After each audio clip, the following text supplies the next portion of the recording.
Hello everyone, so for today's video, gusto ko lang po i-share sa inyo guys ang problema namin sa aming inahing baboy guys, kasi akala namin buntis siya. Yun pala, pagdating ng due date niya guys, walang lumabas na biik sa kanya.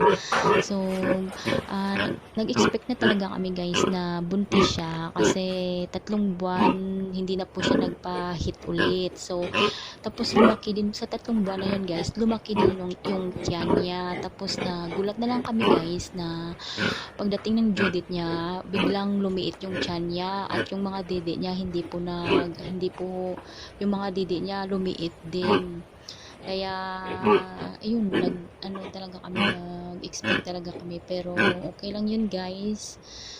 First time to namin ma-experience yung ganito. So pangatlong anak niya na sana to guys, kaso walang lumabas na biik sa kanya guys. So ganyan talaga ang buhay. Bigyan siya namin ng isa pang chance guys. Pag ganito rin ulit, siguro i-dispose na namin siya at palitan na lang po namin siya ng bago ulit. So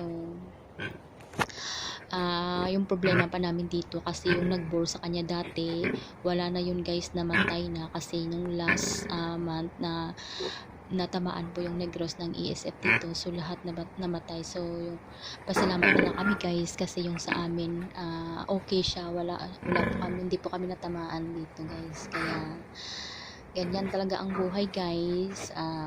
Okay lang, laban lang, tuloy ang laban. At thank you for watching guys. Have a blessed day everyone. Bye bye, and don't forget to subscribe to my YouTube channel. Thank you. Bye bye.